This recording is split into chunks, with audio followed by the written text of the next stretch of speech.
হামলা অত্যন্ত সুপরিকল্পিত, পূর্ব নির্ধারিত এবং উদ্দেশ্য প্রণোদিত ছিল। কারণ তারা যেভাবে ছাদ থেকে কাঁচ, তারপর ইটের টুকরো এবং বিভিন্ন রকমের ছোট ছোট রডের টুকরো যেভাবে নিক্ষেপ করতেছিল, সেটা কখনোই যদি সুপরিকল্পিত না থাকতো, আগে থেকে ওইভাবে ছাদের উপরে ওইটা নিক্ষেপ করা পসিবল ছিল না। এবং হলে প্রবেশ করার পরে তারা হলের চারিদিকে ঘোরাফেরা করছিল হলের ভিতরে। তো সেটা দেখে আমাদের কিছু স্টুডেন্টদের সন্দেহ হয় এবং তখন তাদেরকে জিজ্ঞাসাবাদ করে যে আপনারা কারা। কারণ যেহেতু আমাদের হলে বাইরের পোলাপান সহজে ঢুকে না এবং আমাদের এখানে ক্যাম্পাস রাজনীতি নিষিদ্ধ। তো সেই ক্ষেত্রে তারা বলে তারা ঢাকা পলিটেকনিকের তারা ঢাকা পলিটেকনিকের সভাপতি, ছাত্রদলের সভাপতি।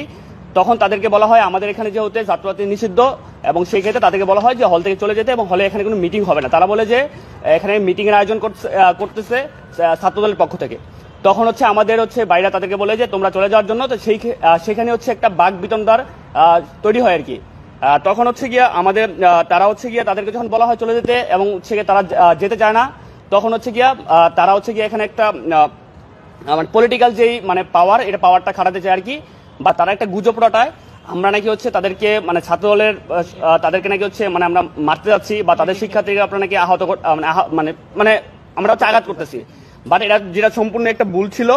তখন তারা বিপুল পরিমাণ শিক্ষার্থী 20-25 জন এসে আমাদের যে হল গেট ছিল, হল গেটে অতর্কিত ভাবে ইট পাটকেল ছুড়ে পুরো হল গেটের অবস্থা নাই করে ফেলে এবং আমাদের যেই আজিজ হল আছে, আজিজ হলের প্রথমে যেই কাজগুলো আছে জানালার এবং গেটের সবগুলো ভেঙে ফেলে এবং আমাদের যারা শিক্ষার্থী ওইখানে ছিল সাধারণ তাদের সবার উপরে ইট পাটকেল ছুড়ে এবং অনেকে মারাত্মকভাবে আহত হয়। আমাদের একজন স্টুডেন্ট আছে 48 ব্যাচের উৎসব পাল, তার চোখ একটা পুরোপুরি ড্যামেজ হয়ে গেছে এবং কালকের আগ পর্যন্ত আমরা যতটুকু জানি সর্বশেষ নিউজ, তার ওই চোখ আর ফিরে যাবে না, ফিরে বাংলাদেশে পসিবল না কোনোভাবেই।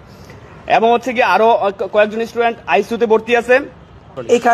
এখানে তারা যে কথাটি উল্লেখ করেছে যে ছাত্রলীগের যে ছাত্রলীগ আমাদের হলে প্রবেশ করেছে, সে কারণে তারা ছাত্রলীগকে বিতাড়িত করার জন্য গেছে। কিন্তু আপনারা জানেন যে বিগত আন্দোলনে বুটেক্স অত্যন্ত গুরুত্বপূর্ণ ভূমিকা পালন করেছে এবং বুটেক্সের নেতৃত্বে পুরো তেজগাঁও এরিয়া ঐক্যবদ্ধ হয়েছে।